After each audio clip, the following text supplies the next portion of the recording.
क्या?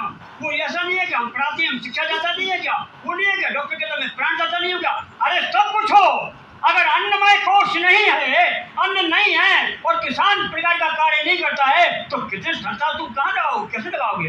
तो किसान अन्नदाता है। और भारत में केवल और केवल 12 को अन्नपूर्णा धरती कहा जाता है। तो मेरे प्यारे भाइयों, जितने लोग यहाँ बैठे हैं, सौभाग्य हमारा भारत में पैदा होना, उससे भी सौभाग्य अपना हिंदुस्तान में पैदा होना, राजस्थान में, और राजस्थान से भी गया 12 में, और 12 में विचार गोष्ठी में बैठकर अन्नपूर्णा नगरी की आप लोग हो, इनकी बात को पूर्ण करना। और इस पर क्योंकि जगदीश जी बहुत अच्छे कवि हैं, संचालन बहुत अच्छा किया है, कवि के मन में कवि की बात रहती है, और कभी भी बिना कविता के पूरी करता नहीं है। कुछ पंक्तियां बैठे बैठे मैंने लिख ली हैं, समापन करूंगा। उस कल की करें क्यों हम चिंता, उस कल की करें हैं क्यों हम चिंता, जो न अभी तक आया है, इस क्षण में अच्छा काम करें, जो क्षण जीवन में पाया है, जो क्षण जीवन में पाया है। क्यों ना संवारे हम इस पल को, क्यों ना संवारे हम इस पल को, जिस पल में हम जीते हैं, स्वर्ण दिवस यही रहेगा जिसकी कामना हम करते हैं, विश्व गुरु की जिसकी कामना हम करते हैं। जैविक उत्पादन कर्म हमारा, जैविक, हमने अपने अपने कर्म छोड़े इसलिए गड़बड़ हुई। हमारा कर्म क्या है भारतीयों का? जैविक उत्पादन कर्म हमारा, जिसके पावन जीवन पाया है। भाई साहब ने कहा था बीज की बात, नस्ल गड़बड़ हो रही है, इस प्रकार के संस्कार मान लोग खड़े नहीं हो रहे। जैविक उत्पादन कर्म हमारा, जिसके पावन जीवन पाया है। सत्य सनातन धर्म हमारा, दसों दिशाओं में छाया है। क्या करें? स्वदेशी अपनाएंगे, भारत को रसायन मुक्त बनाएंगे, विज्ञान सम्मत जैविक खेती से हर गांव को युक्त बनाएंगे, हर गांव को युक्त बनाएंगे। यह केवल नारा नहीं है, यह केवल नारा नहीं है। आज यहाँ बैठे हुए सब लोगों का ये दृढ़ संकल्प हमारा है, भारत बने फिर से विश्व गुरु। यह कर्तव्य हमारा है, यह कर्तव्य हमारा है, यह कर्तव्य हमारा है। भारत माता की जय। निवेदन करता हूँ अन्नपूर्णा का दायित्व पूर्ण करिए। भारत माता की जय। भगवान सब पर कृपा करे। राधे राधे। भाई साहब आप तो बेरोजगार करोगे मेरे को। इतने ही ओजस्वी उद्बोधन के बाद काव्य पाठ लीजिए। मैं पूरे सदन की ओर से 4 पंक्तियों में भाई साहब को आश्वस्त करता हूँ कि लड़ेंगे हम अंधेरों से उजाले छीन लाएंगे, लड़ेंगे हम अंधेरों से उजाले छीन लाएंगे, घटाएं चीर कर सारी नया सूरज उगाएंगे। कि बसेरा उल्लुओं का अब चमन में हो नहीं सकता, बसेरा उल्लुओं का अब चमन में हो नहीं सकता। नए युग के उजालों की मशालें हम जलाएंगे, नए युग के उजालों की मशालें हम जलाएंगे। और इसी के साथ में अध्यक्षीय उद्बोधन के लिए परम सम्माननीय हमारे जिला संघ चालक जी आदरणीय राधेश्याम जी डॉक्टर साहब को आमंत्रित करता हूँ। डॉक्टर साहब। सम्माननीय पाटीदार जी चरणों में सादर नमन। सम्मानित मंच एवं किसान भाइयों, बड़ा सौभाग्य का विषय रहा कि आज इस अवसर पर ऐसे पाटीदार जी के साथ बैठने का अवसर मिला और 12 जिले से समृद्ध और जुझारू किसानों का अपना अनुभव सुनने को मिला। मैं चिकित्सक होने के साथ में एक किसान भी हूँ। साथ में बताऊं कि प्रयास से 12 जिले में राजस्थान का सबसे बड़ा हर्बल गार्डन हमने विकसित किया। राजकीय कुछ तरह की परेशानी आई तो वो कार्य पूर्ण नहीं हो पाया। अच्छा, बात कर रहा था जैविक खेती का। डॉक्टर साहब ने बताया कि कार्बन की कमी चल रही है। मैं छोटा सा अपना अनुभव की मतलब एक प्रेरणा बता रहा हूँ कि जैसे नदियों में अथवा कुछ ऐसी जगह जहाँ जलकुंभी होती है, जलकुंभी में मैक्सिमम नाइट्रोजन और कार्बन होता है। यदि ऐसी जगह की जलकुंभी को लाकर मैं खेत में डाल दे तो फोरेस्टा उसमें बनी रहेगी और ऑस्मोटिक प्रेशर से उसमें पानी की गुणवत्ता, पानी कम लेगा और जमीन में अपने को ज़्यादा उपज हम ले सकते हैं और जैविक भी रहेगा।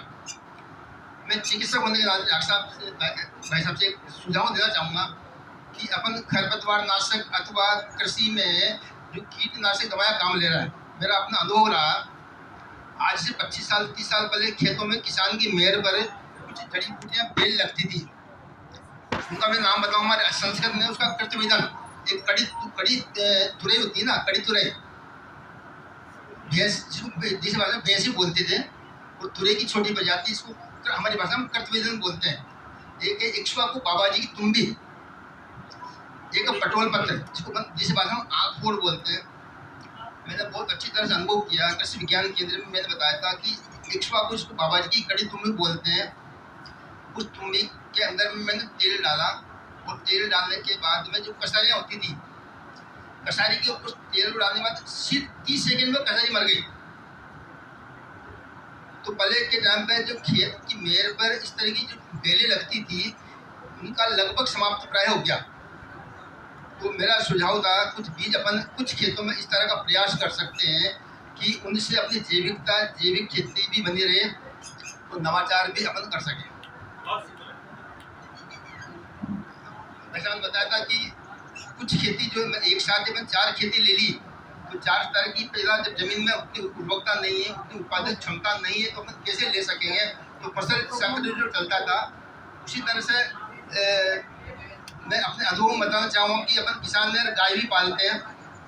मैंने 10-12 साल पहले अंता केवी के में एक रिसर्च पेपर सबमिट किया था। जो किसान गाय पालते हैं उनमें 1-2-3 गाय के ऊपर प्रैक्टिकल किया। एक गाय जो 1 किलो 650 ग्राम दूध देती थी। हमारे आयुर्वेद में दुग्धवर्धक गण की कुछ औषधियाँ दी है, उसमें 5-7 दवाइयाँ थी, गाय को दी। प्रैक्टिकली वहाँ पर रिसर्च किया गया और 20 दिन बाद में उस गाय का दूध 1 किलो 2 किलो 650 ग्राम हो गया। 900 ग्राम दूध 20 दिन में बढ़ गया। उसकी गुणवत्ता दिख गई, फैट्स की मात्रा बढ़ी है। तो मेरा सुझाव है कि अपन ऐसे किसानों को आपके माध्यम से नवाचार कर सकते हैं। जो खेत की मेड़ है जिसमें कोई नुकसान नहीं होना, कि सतावरी की बेल है, कृषि विज्ञान केंद्र के माध्यम से अथवा एग्रीकल्चर के माध्यम से यदि अपने खेत की मेड़ पर जिसमें कोई नुकसान नहीं होना, एक बार लगा देने के बाद में ताजा जीवन चलता रहता। 2 साल में एक बेल से 10 किलो सतावरी निकल जाती है। दुनिया का रिचेस्ट प्रोटीन है, तो जिसमें अपने को कोई नुकसान नहीं हो रहा। बात चली थी पर्यावरण की। 7 जून को शायद हरियाली दिवस और दिवस आता है, विश्व पर्यावरण दिवस।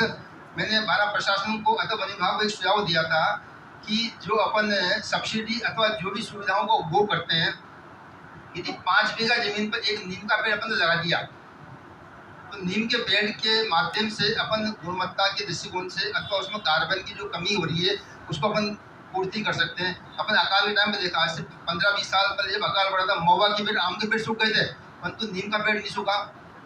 नीम का पेड़ विषम से विषम परिस्थिति में सर्वाइव करता। मैं सभी किसान भाइयों को एक सुझाव देना चाहूँगा कि भले एक नीम के पेड़ से 10x10 या 15x10 में जो नुकसान होना है उससे कहीं ज़्यादा पूर्ति अपने को उससे हो जाएगी। जैसा भाई साहब बताया कि अपने को बीज कम मिल रहा है, अनाज की 20 कुंटल मिली है और 25 कुंटल निकाल रहे हैं, परंतु अपनी उसकी गुणवत्ता बढ़ जाएगी।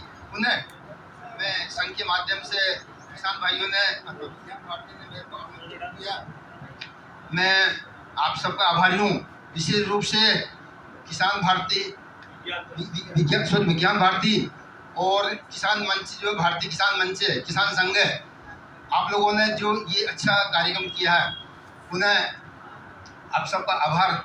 समृद्धशाली किसान बने। जय जवान जय किसान, वंदे मातरम, जय श्री राम। बहुत बहुत धन्यवाद भाई साहब। और अब अध्यक्ष के द्वारा कार्यक्रम की औपचारिक समाप्ति की घोषणा हो, उससे पूर्व एक सूचना के लिए मैं श्री मनीष जी नागर को आमंत्रित करता हूं। मनीष जी नागर पधारें। नहीं क्या?